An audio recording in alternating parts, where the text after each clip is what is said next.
Hi, I'm Chef Lynn. Welcome to the Flavor Secrets Kitchen. I've gotten a lot of requests lately from people who want me to make some really simple, really simple, easy dishes that don't have, and I quote, a bazillion ingredients, and that have ingredients that you can find in your local grocery stores. So that's the point of today, and we're going to start with breakfast. I'm going to show you two different dishes today that are really easy, don't have a bazillion ingredients, and are very, very, very simple. These are both egg dishes that I think you'll enjoy a lot. So we're going to make a tortilla casserole with eggs, and we're also going to make something called Spanish gourmet migas, and you'll see what that is in just a few minutes. So first of all, you can see here that I've got a 9.5 by 11 pan. This one is roughly 9.5 by 11.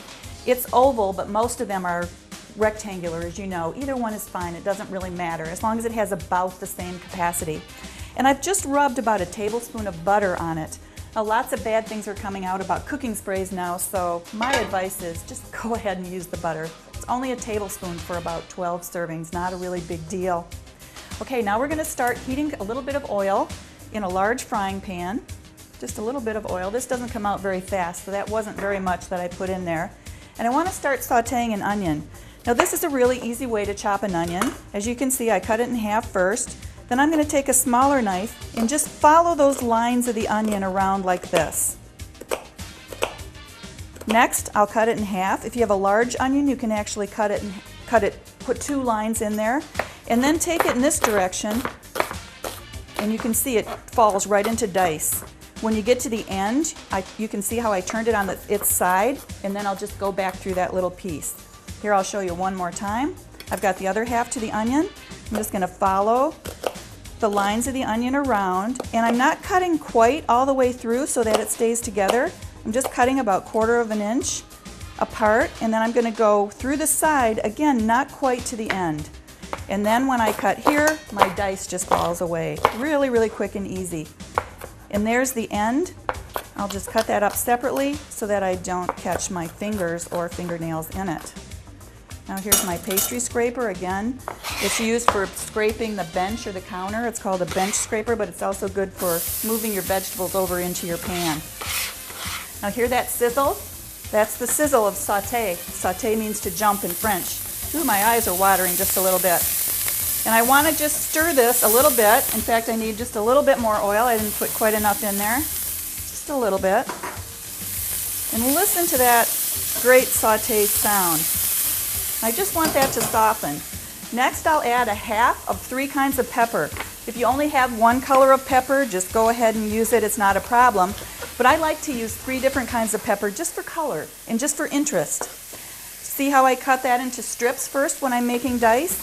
And then I'm going to come across the sides into small dice. And I've done that, as I said, with a half of an orange pepper, a half of a yellow pepper, and now a half of a red pepper, and I'm going to throw that in there with my onion. Again, just saute it a little bit until it's a little bit soft. It's always nice to sprinkle just a little bit of salt back here. I'll take just a little pinch of salt and a little pinch of mixed pepper and keep that going. Now it's already starting to soften because I've got it on pretty high heat. Doesn't take very long. Next, I'll add some sausage. This is a pound of sausage, and you can see that the sausage is 2 different colors. Here it's kind of a light pink, and here it's a red. So that tells me that this is mild or regular sausage, and this is hot sausage. I use half and half. This is just my personal preference because I think the hot is just a little bit too hot, and the mild is just a little bit too mild. But when you mix it half and half, it's perfect. I used Tennessee Pride today. That's one that I like, but I also really like Bob Evans. There's so many good kinds of sausage. Who's to choose? Use whatever kind of sausage you like. And if you just don't like any spice in your dishes, then use only mild sausage, no problem.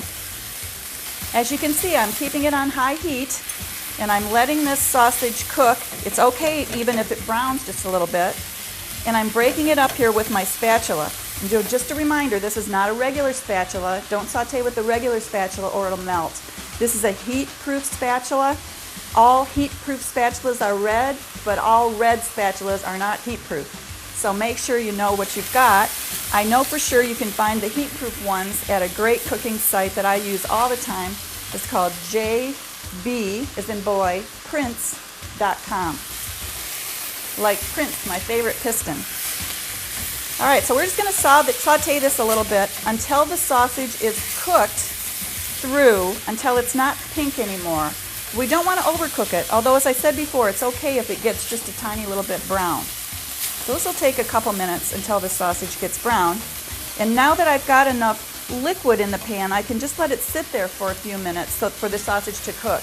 Remember that every time you stir it, you cool it down. So if you want something to cook quickly, don't be afraid to let it sit for just a few minutes.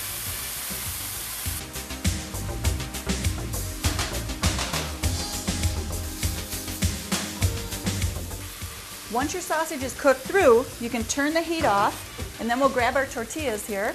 I've got 4 flour tortillas. These are the fajita size tortillas. They're about 8 inches across. And I'm going to cut these all into small pieces. You can cut all 4 of them at once. Just use a really long knife. So I cut it in half first. Then I'm going to cut it in half again, this way. So my strips are maybe 1.5 inches wide. And then I'll just come across here, maybe every 1/2 inch or so, to chop these up into pieces. And I'll do all 4 tortillas. They don't have to be regular, they just have to be cut up so that they won't stick together, so that they won't form one piece, so that they'll distribute throughout the casserole. I'll just push these to the side here, bring my casserole back over here, put my onion, pepper, and sausage mixture into the casserole. It smells so good. I just steamed my glasses up. Put that in there, then move the tortilla strips on top. Try and just kind of separate them with your fingers and distribute them evenly over the top. Now we're almost finished already. Next we add 2 cups of cheese, and these little bags of Kraft Mexican 4 cheese are really great for this. The different cheeses give it a lot of nice flavor, and this little bag, which is 8 ounces, happens to just be 2 cups, so it's perfect. The cheeses in here are Monterey Jack, cheddar, asadero, and queso quesadilla cheeses. I don't know what queso quesadilla cheese is. That's interesting. We'll have to look that up. Cheese for a quesadilla is about all it means. But anyway, just dump it all in there, spread it out on the top, and then all we have to do is add our eggs. To add the eggs is easy too. I've got a dozen eggs here. Now a dozen may seem like a lot, but this is really enough to serve about 10 people, so it's not very much for each person. A dozen eggs, and I'm cracking them against the side of the bowl. This is a Rüssli bowl that I brought back from Germany. I think they carry them at Williams-Sonoma too, but you can find other bowls with sharp edges. And the reason those sharp edges are important is because they're great for cracking eggs. If you have a lot of trouble with shells falling into your eggs, then this is a good way to take care of that. It cracks the egg cleanly, and it's easy to put them in. Now I've got a dozen eggs here, and then I'm going to use about 1/3 cup of milk. I like to use my Guernsey Farm dairy milk because for me it's local, so buy local whenever I can. Then I'm going to whisk these eggs together. Now remember, this is stirring, going around like this, but this is whisking. Getting it back and forth between the tines is whisking. And I have to tell you, most people don't whisk their eggs enough. When they're making scrambled eggs or any kind of a dish that really needs to be mixed well, most people don't do it enough. You want to make sure that you whisk it enough so that there's no yellow pieces showing, and there are also no little gobs of white showing at all.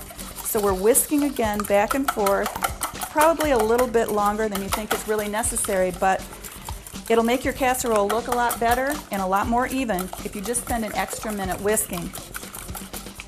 So I'll look at it again. I still see some little globs of white, egg white. I'll keep whisking that.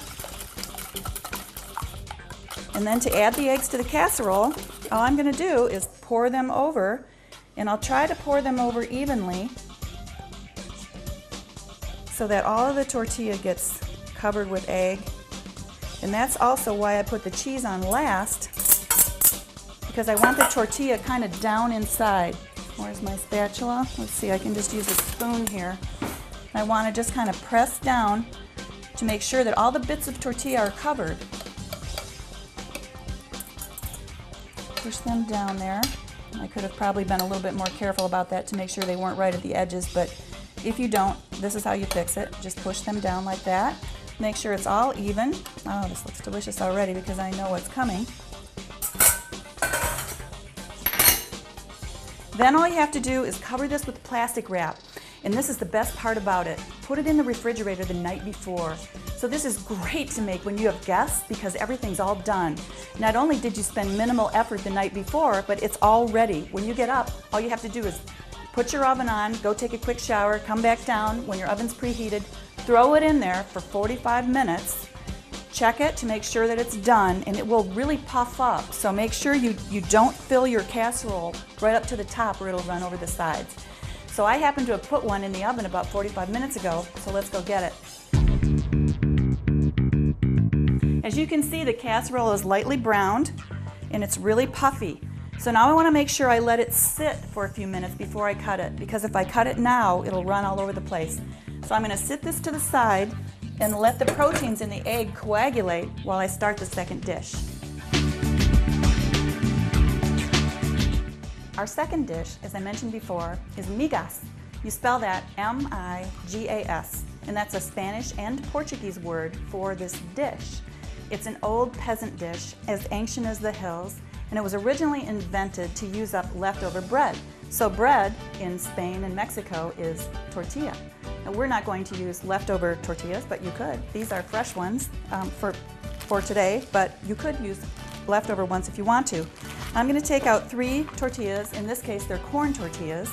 In this dish, did you notice I used a flour tortilla? And by the way, I can't remember if I mentioned or not, but you bake that at 350 degrees for about 45 minutes until it's lightly browned. So here in the second dish, in migas, we have these 3 corn tortillas. And first we want to deal with those. We want to cook those. So what I'm going to do is change them into strips. So to get the strips, I just cut the 3 tortillas in half and then come across them like this as close as I can, lifting the knife up so that I don't catch the edge. And then when I work my way through there, what I have is some really nice strips. And I'm going to cook those strips. Today I'll cook them in oil. There you can see them all like that. These are great, by the way, for a salad topping. If you have extra ones or you want to make extra ones, use them for salad toppings or toppings for casseroles. I have a chicken casserole that I love to put these on the top of. Okay, so now I've got 3 tortillas cut into strips, and I've got corn oil heating in this high pan. Now make sure you don't put more than 1/3, don't fill the pan more than 1/3 of the way with the oil, because when you put the strips in, you can overflow the oil over the top. It's going to raise up and kind of bubble, and you don't want that going down in your gas flame. So I'm going to cook these half first and then the other half until they're finished. Now I know that my oil was hot enough because when I put the tortillas in there, the strips in there, the oil started to bubble up. So I can just move these around here a little bit with a strainer. I'll try and tip that a little bit so you can see it. And let them cook for about 3 to 4 minutes. Then when they're finished, I'll take them off and put them here on some paper towels to drain. And I'll immediately sprinkle them with just a little tiny bit of salt. Now remember, the 2 things that spike up flavor in food are salt and food acid. So salt, lemon, vinegar, wine, those things are added to dishes in order to spike up the flavor. And we want these to be just very, very lightly browned and crispy. And remember that there is such a thing as carryover cooking. So when we take these out of the hot oil, they'll remain hot for a couple of minutes, and while they're hot, they're still cooking. So I want to take these out just before they're as brown as I want them, because they'll continue to brown over here on the paper towel.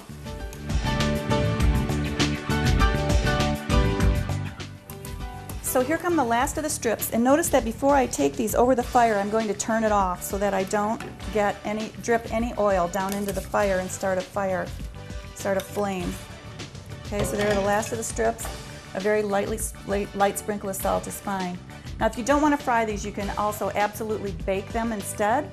You can mist them with a little bit of olive oil and bake them at 350 for 4 or 5 minutes, and you'll get the same result. You also can bake them without any oil at all. I didn't mean olive oil, I meant corn oil. Because traditionally in Mexico and in Spain, you're not going to have olive oil, and people from that area may or may not like the olive oil in these kinds of dishes because it has a much stronger taste. So you may want to think about that and make sure you use corn or peanut oil or one of the vegetable oils that are more indigenous to the country. Okay, so notice also that I've split these into two piles. I've got a little bit over here that I'm going to save for the topping, and then these will actually go into the casserole. And I separated them now so that I don't forget and put them all into the casserole. Now let's get that next dish started. So now it's time to make the migas. I've got a big frying pan here, and I'm going to use a little bit of this hot corn oil that's left over from frying the tortillas. 1 spoonful. Turn on the fire to get that hot, and I'll start with sauteing my vegetables. First, I've got a little piece of a shallot here. This was a huge shallot, so I'm probably going to use maybe 1/3 of it. And I can cut this the same way I did the onion before. Cut down that way first, and then I want it fine minced, so maybe a couple times in that direction, and then come across the side. Like that. When you get down to the end, just kind of chop it separately. So that's about 1/3 of a large shallot or 1/2 of a small shallot. And we'll just throw that into the oil. You can hear it sizzling there a little bit, and start that sauteing. Next, we're going to make some small dice with our pepper. And if we want the dice to be small, then the strips should be small that you start with. Oh, I forgot to take off the paper there. Well, make sure you do that. It's not much fun to eat paper. I don't need quite all that pepper anyway. Okay, now come across this side, keeping your fingers out of the way. Really small. If you miss any pieces, just go back and get them. That paper out of there. All right. Now come right down through it. Now I'm using red pepper here. More traditionally, you would use green pepper. Realize though, they're all the same thing. It's the same pepper. It's just that the red one has been on the vine longer. So it becomes green first, and then as it stays on the vine, it turns yellow. As it stays on the vine longer, it turns orange, and then it turns red last. So the red is the sweetest, and in my mind, the prettiest. So that's why I like to use it. I'm going to turn this down a little bit because the shallot is fragile, and the shallot likes to burn. So now I've got it over medium-low heat, and I'm just going to let that sit there until it gets a little bit soft. And while it's cooking, I'll chop up my tomato here. Again, I want dice. So what am I going to do? I'm going to make the strips first, small strips, and then go across it the other way. Small strips, and go across it the other way. Gotta hang on to it though, it's a little slippery little bugger here. Okay, that's probably enough tomato for what we're going to do. We're going to do 4 eggs, so that's probably fine. So then I'll put the tomato in there and let it soften also just a little bit while I prepare my eggs. So now we've got our stainless steel bowl here again with the sharp sides for cracking eggs. We're going to crack 4 of them, keeping an eye out to make sure we don't get any shell in there. Always put the eggs in first, so if you do get any shell in there, you can get it out. And if you have a little piece, by the way, if you take a big shell like this and hold it into the egg mixture, if there's shell in there, it will stick to it, and it's an easy way to get it out. So there are my eggs. Once again, I want to whisk them with just a couple tablespoons of milk. I don't measure that, you can if you want to. My favorite Guernsey milk. And then I just want to whisk that back and forth again, not around. Whisk it until we don't see any little globs of white or globs of yellow in there, so it's all really nice and uniform. Whenever you think you're done, whisk it a little bit more. And just check it, maybe just a little bit more. Okay, then my last step is to take my tortilla strips that I've got all nicely fried here and put them in the pan, leaving some for garnish, don't forget, and then just pour in the egg. And from here on out, it's kind of like scrambled eggs. Just cook this up all together. The tortilla strips will soften just a little bit. Ooh, that looks delicious to me. If you want to, you can sprinkle a little garlic powder in here. You can also put sauteed garlic in it if you want to. It's very typical in Spain to use chorizo or a nice spicy sausage. Just let it sit there. I'm going to turn my heat back up to high and cook this quickly. Now this is a mixture that's very similar to scrambled eggs, and so I like for it to be just kind of a little bit lumpy. So I'll let it sit there and cook a little bit and then stir it after that. Once your migas is done, you get to come to the fun part, and that's the creativity for putting it on the plate. The creativity you get to use when you put it on the plate. So I like to put my migas kind of in a circle here. This is enough for one very hungry person or two not so hungry people. Bring this over here too. Well, that might be a good idea if I turn that burner off. Okay, now this is almost ready. So now we just want to put a little garnish on it. I always like to use some little bit of green onion because it's a contrasting color, and it also gives it some great taste. If you cut it on an angle like that, it's really pretty on the top. And then we'll top that off with our crispy strips. That looks great. A breakfast fit for a king there. It's also always nice to use a little bit of cilantro. Gives a little bit of color. Stick that in there on the edge. I like that idea. And now let's bring over our casserole and plate that. Again, it's been sitting a little bit just in order for it to firm up a little bit. You wonder how they get those nice clean slices of lasagna in casseroles like this in the deli. It's because they've been sitting for a little bit and they got a chance to coagulate a little bit. Okay, so now I'm just going to bring out a piece of this great breakfast casserole. Lots of choices here for garnish. We could use a little bit of lettuce. Let's put it over here. A little bit of lettuce on the side. Some sliced tomato is always good. I'll scoot it over there a little bit. Maybe a couple colors of tomato.